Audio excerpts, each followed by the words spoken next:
Hello students, welcome back to my channel. This is Riyaz treasure of knowledge. आज की इस वीडियो में मैं आपको certificate in library and information science के मॉड्यूल फर्स्ट के बारे में इंफॉर्मेशन देने वाली हूँ। जैसे कि आप सभी लोग जानते हैं कि मैं खुद इस कोर्स को कर रही हूँ। स्टूडेंट्स, मेरा कोर्स कंप्लीट हो चुका है। कुछ टाइम के बाद मुझे सर्टिफिकेट में मिल जाएगा। उसका प्रोसेस भी मैं आपके साथ शेयर करूँगी, तो प्लीज़ मेरे चैनल को सब्सक्राइब कर लीजिए। सबसे पहले इस मॉड्यूल के बारे में जानने से पहले आपको ये जानना ज़रूरी होगा कि लाइब्रेरी आखिर होती क्या है। जब ये क्वेश्चन मुझसे पूछा गया था, मेरे दिमाग में इशू, रिटर्न और कुछ देर के लिए हम लाइब्रेरी में पढ़ने के लिए जाते हैं, फिर वापस आ जाते हैं, इसके अलावा और कुछ नहीं था।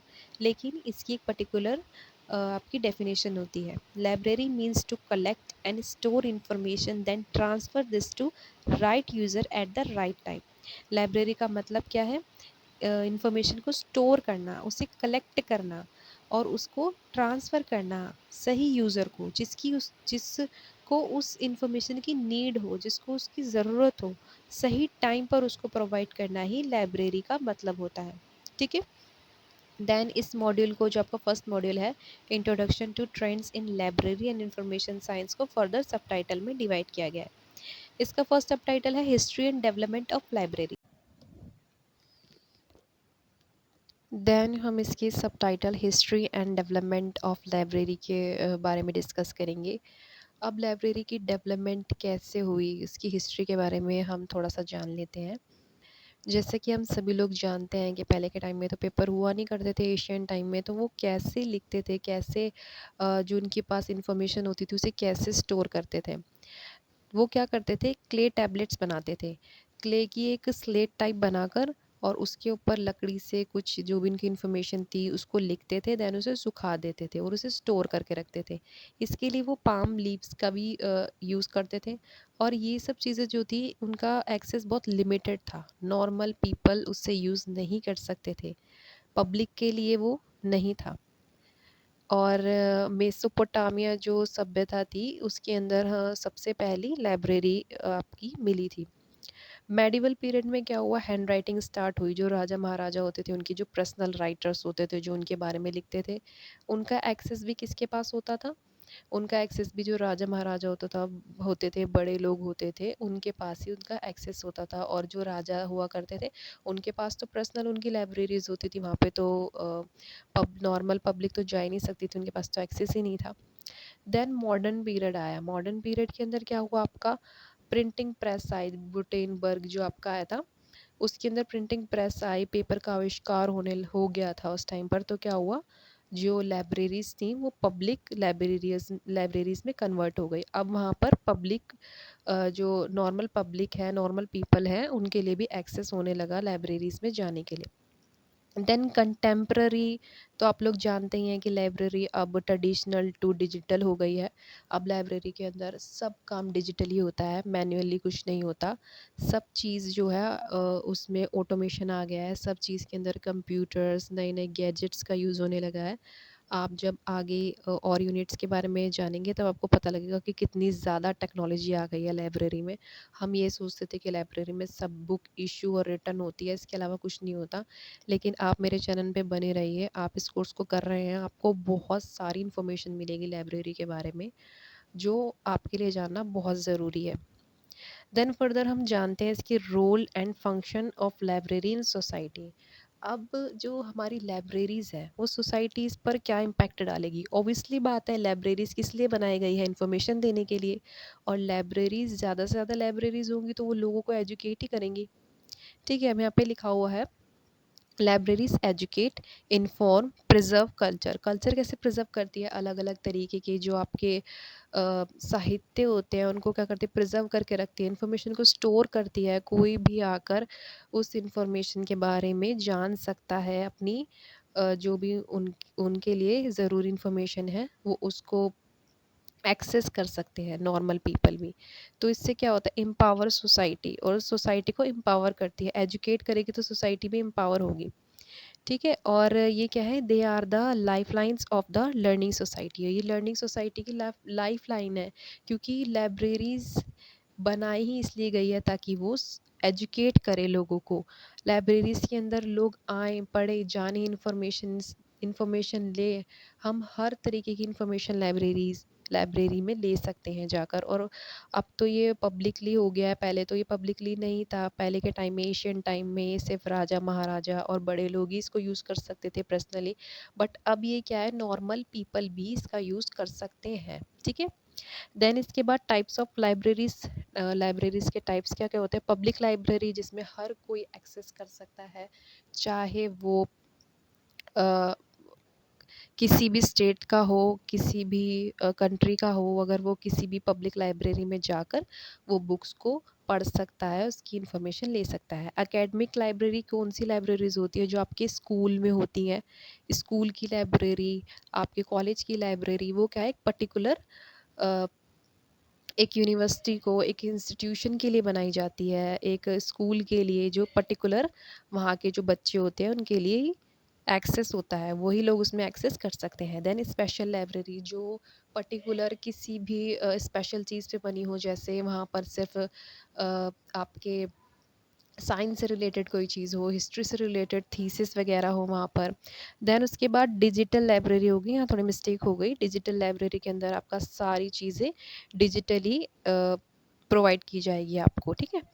देन उसके बाद है 5 laws of library science by S R Ranganathan. अब मैं आपको एक चीज़ बताना चाहूँगी। देन हम इस वीडियो के सबसे इम्पॉर्टेंट टॉपिक के बारे में जानेंगे, जो है 5 laws of library science by S R Ranganathan. S R Ranganathan ji के बारे में जानना आपको बहुत ज़रूरी है, इवन आप सर्टिफिकेट कोर्स ही क्यों ना कर रहे हो। इनका डेट ऑफ बर्थ है 12 अगस्त 1892। इनका फुल नेम है श्याली रामामृत रंगनाथन। रामामृत इनके फादर का नाम है। ये तमिलनाडु में पैदा हुए थे। इनका प्रोफेशन क्या था? ये मैथमेटिशियन थे और ये लाइब्रेरियन बन गए। ये बहुत इंटरेस्टिंग कहानी है, इसके बारे में हम बाद में डिस्कस करेंगे।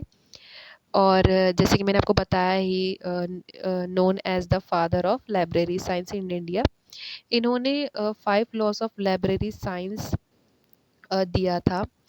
1924 टू 1928। ये इन्होंने बहुत इस टाइम पर ये लंदन गए थे। वहाँ पर जाकर इन्होंने जो वहाँ की लाइब्रेरीज़ हैं उनके बारे में जाना, वहाँ पे कैसे लाइब्रेरी फ़ंक्शन करती हैं, वहाँ पे लाइब्रेरी को किस तरीके से क्लासिफ़ाई किया गया है, सारे सब्जेक्ट्स को, लाइब्रेरी में क्या-क्या और काम होते हैं जो इंडिया से अलग है। क्योंकि इंडिया में पहले नॉर्मल पीपल को एक्सेस नहीं था लाइब्रेरीज़ में जाने का।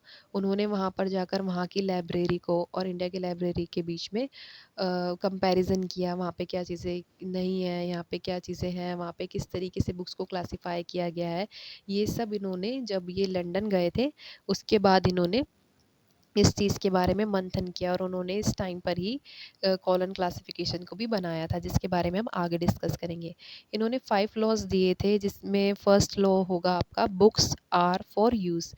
जो बुक्स हैं वो स्टोर करने के लिए नहीं है, वो किस लिए? यूज़ करने के लिए है। उससे लोग यूज़ करें उस बुक को, बुक का जो है उसके पास सब लोग उसको यूज़ कर सकें। वो स्टोर करने की चीज़ नहीं है। पहले क्या होता था, बुक्स को स्टोर करके रखा जाता था। सिर्फ जो बड़े लोग होते थे, जो अमीर होते थे, जो राजा महाराजा होते थे, वो लोग ही उसको एक्सेस कर पाते थे। लेकिन बुक्स जो हैं अब यूज़ के लिए हैं, ठीक है, वो स्टोर करने के लिए नहीं है। Every reader his her books.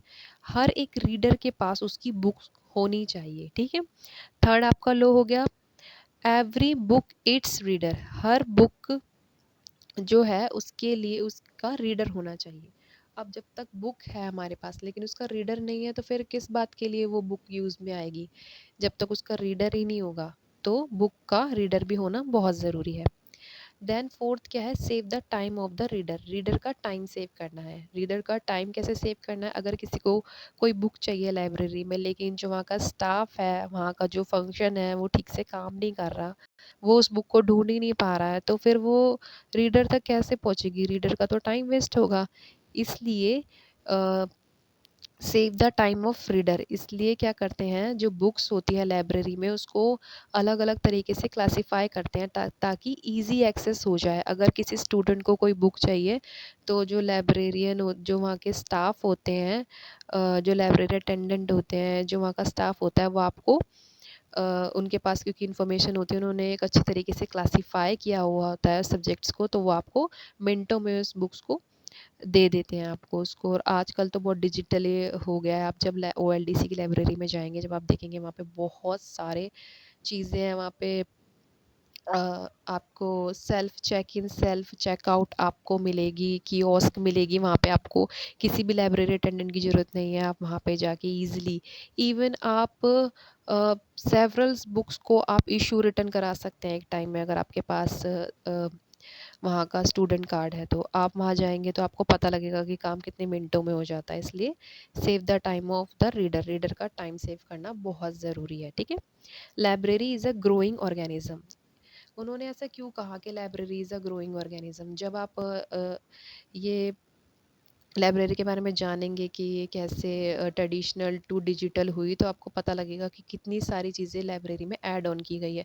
पहले सारा चीज़ क्या होता था, मैन्युअली होता था। हम जाते थे लाइब्रेरी में, हम वहाँ पे एक लाइब्रेरी अटेंडेंट होते थे, उनसे बुक पूछते थे कि हमें ये बुक चाहिए, देन हम उस बुक को पिक करके उनके पास लेके जाते थे, और वो उस बुक को क्या करते थे, उसका नाम लिखते थे, उसका इशू करते थे फिर हमें, और कितने दिन के लिए दे रहे हैं। तो मतलब ये सब चीज़ें मैन्युअली होती थी। लेकिन अब मैंने जैसे आपको पहले एग्जांपल दिया है कि ओएलडीसी में self check in, self checkout kiosk system है, जहाँ पे आप खुद ही उस कियोस्क को यूज़ कर कर आप अपने लिए बुक को चेकआउट और चेक इन कर सकते हो, उसको बोरो कर सकते हो, खुद से बोरो कर सकते हो। आपको किसी लाइब्रेरी अटेंडेंट की ज़रूरत नहीं है, आपके पास सिर्फ स्टूडेंट कार्ड होना चाहिए, ठीक है?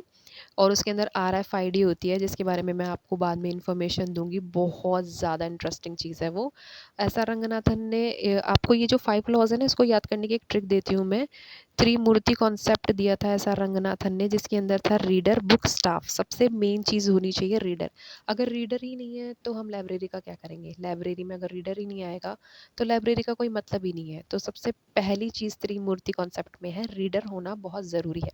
Then books. अब रीडर आएँगे तो उन्हें बुक्स तो चाहिए पढ़ने के लिए, बुक्स भी ज़रूरी है। और इन सब चीज़ में जो रीडर और बुक है, इनके बीच में आप कोरिलेशन कौन बनाएगा? स्टाफ। वही हमें जैसे यहाँ पे लिखा हुआ है ना, save the time of the reader.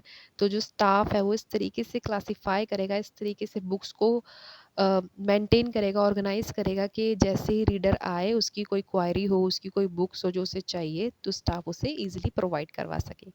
Then इसके बाद है evolution of library from traditional to digital. जैसे कि मैंने आपको पहले ही बताया है कि पहले क्या होता था कि उसको क्ले टैबलेट्स पे लिखते लिखते थे, देन उसके बाद उसको सुखाते थे, और ये सब पाम लीव्स पे भी यूज़ करते थे, ठीक है? ये सब वही है कि उसके बाद क्या हुआ, फिर थोड़ा उसके बाद क्या था कि वो सिर्फ़ नॉर्मल पीपल के लिए नहीं थी, वो सिर्फ़ कुछ लोगों के लिए ही एक्सेस था उसके अंदर। उसके बाद जब वो पेपर का यूज़ होने लगा, तो फिर क्या हुआ कि वो नॉर्मल पब्लिक के लिए भी उसका लाइब्रेरीज़ का एक्सेस होने लगा।